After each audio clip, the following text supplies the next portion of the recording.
You've made it to part number 3.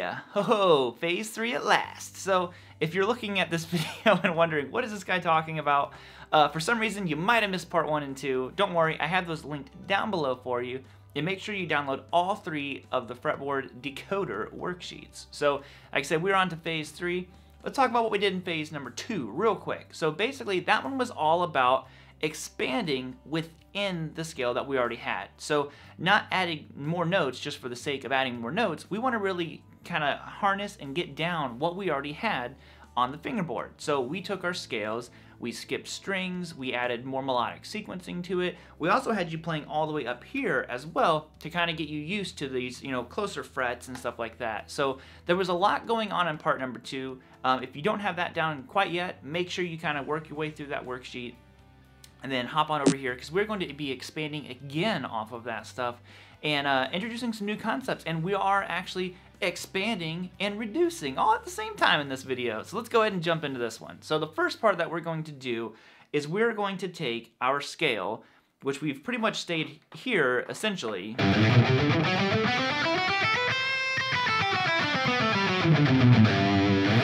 and we're going to now have a much more horizontal approach. That's a very vertical way of playing. We also did our octaves, which is very nice and diagonal.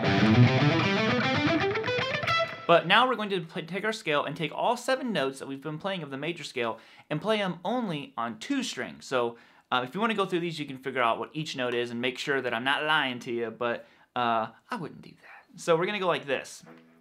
We're starting on here. We're going to go 3, 5, 7 on the B and the high E. Okay, so there's our first 6 notes. Now we're going to simply shift up and you're going to go 5, 7, 8. Now you should know that from the G major scale that we've already done. So you're going to go 5, 7, 8. Okay, and like I said, I can't stress it enough. These are all G major. It's the same 7 notes, just positioned differently on the fingerboard. So I'm not adding any notes that are not part of G major. So you've actually already played all these notes. We're going to shift up again. You're going to go 7, 8, 10 on the B and high E. Shift up again. 8, 10, 12 on the B and high. You should recognize those shapes right there, all from the octaves that we did in part 1. Okay, now the next one's kind of a funky pattern, but don't worry, we'll have it down. We're going to go 10, 12, 13 on the B, and then 10, 12, 13, or sorry, 10, 12, 14 on the high E. Okay, and one more here, 12, 13, 15, and 12, 14, 15 on the high E.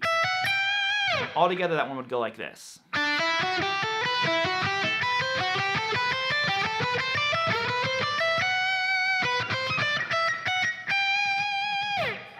So already, we've got a lot more notes to work with. We added a lot. So we're not adding a new mode, a new shape. We're adding the notes that we already had, and we're moving them up, like I said, horizontally versus that vertical or diagonal approach. So one thing though, make sure that you can descend this shape once you get up here.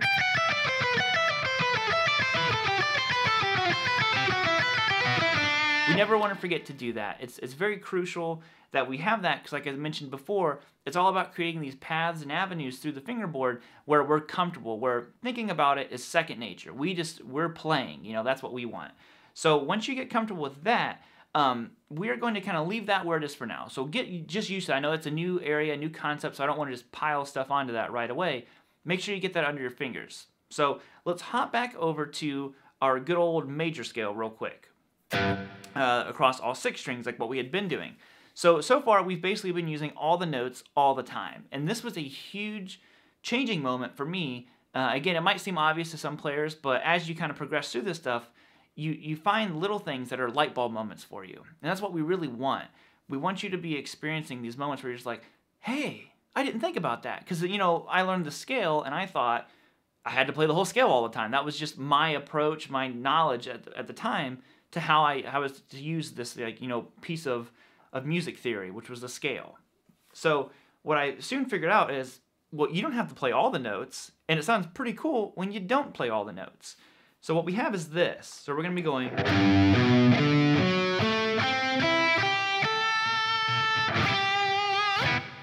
So again, real slow.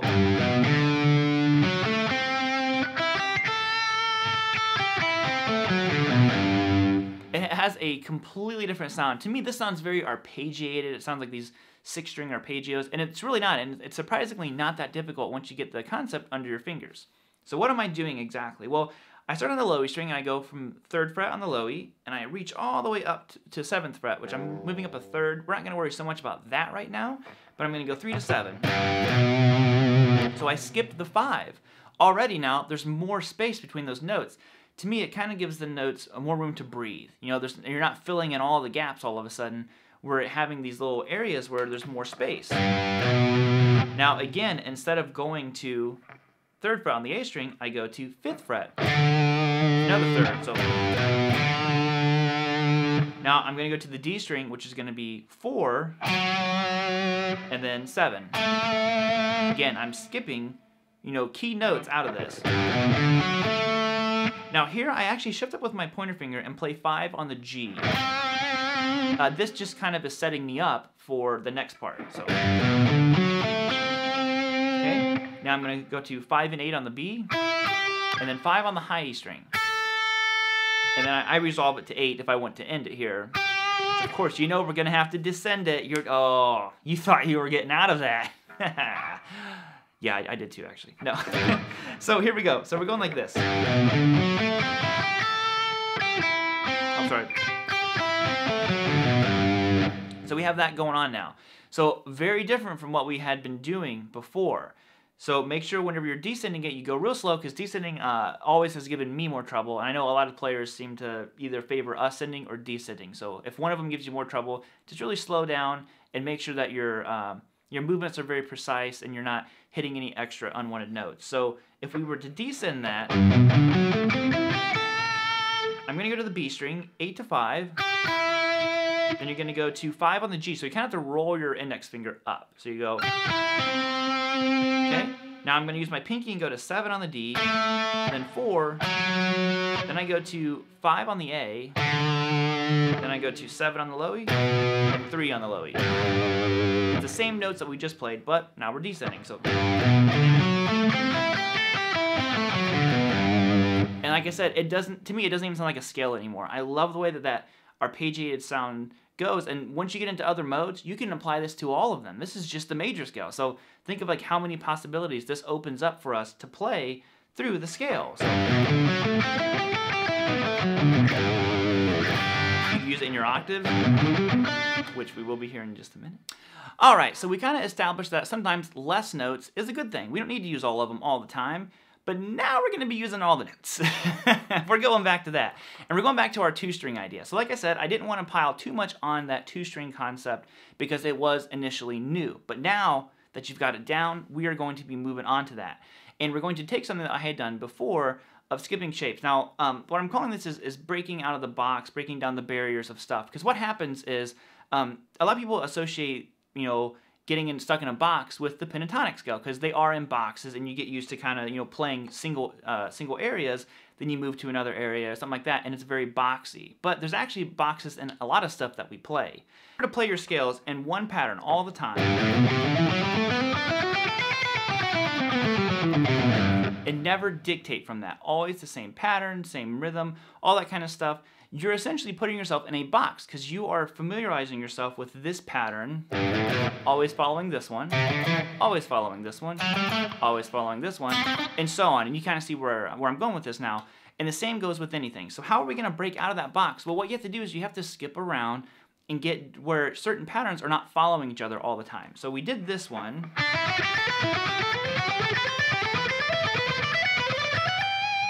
Now, how do we break out of that box? Well, we're going to be skipping around. So we're going to go 3, 5, 7 on the B and the high E. Now, shift up. You're not going to go to 5, 7, 8 this time. You're going to go 7, 8, 10. Ha! That's a pattern that we weren't normally going to. So we're going to go 7, 8, 10 on the B and high E. Now we're going to go back to the one we skipped. 5, 7, 8 on the B and high E. Shifting up again. You're going to go 8, 10, 12 on the B and high E. Going back this way, you're going to go 7, 8, 10 on the B and high E. You're always going back to the one that you skipped because that's not usually what you follow with the next pattern that you're on. So we go. And you go 7, 8, 10 on the B and high E. Now we go to the funky one, which is 10, 12, 13, 10, 12, 14. Okay, shifting back again, you're going to go 8, 10, 12. Shifting up one more time, we're going to go 12, 13, 15, 12, 14, 15. Okay, so you have.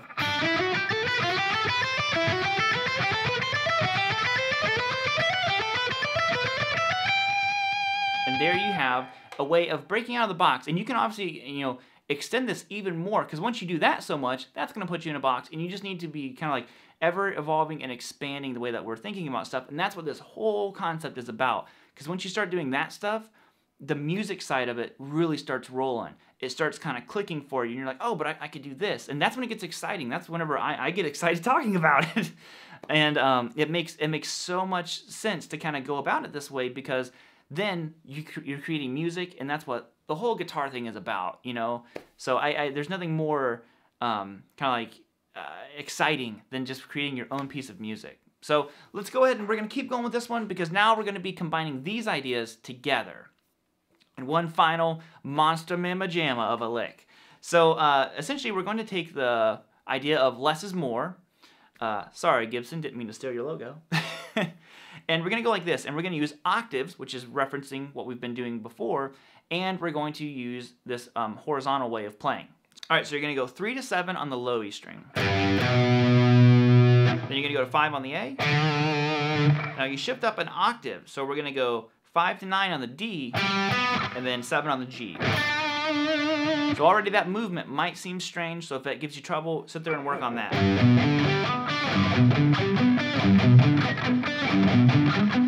Okay, now we're going to shift up another octave, and you're going to go 8 to 12 on the B string, and then 10 on the high E. Okay, so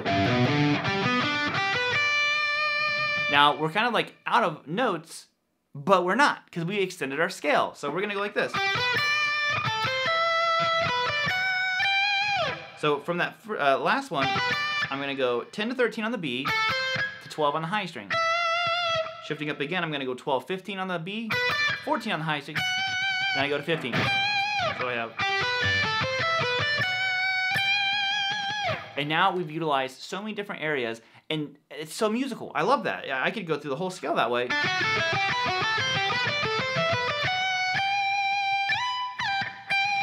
It's so musical. I love stuff like that. And it makes me excited to practice, and it makes me want to pick up the guitar, write stuff, play.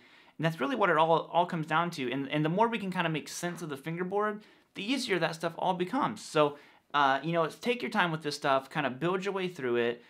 Take these ideas, apply them to your own stuff. If you have backing tracks, droning tracks is a great way to practice a lot of this stuff. And sit there and use it and expand on what you have. And on that note, thank you all so much for tuning in. I hope you enjoyed this, all 3 parts of this. Hope I hope it makes sense. You know, you have some of those moments where you're just kind of like, aha! Because a lot of this stuff did that for me when I first figured it out. So if you would, stay tuned though. Tomorrow I have another email I will be sending you with something I think it's very cool. So let me know down below what you thought of this course. And like I said, tune in tomorrow for something that I'm really excited to send you guys. So other than that, we're out of here. I hope you dug it. I will see you all on the flippity flop later. And peace out, homies.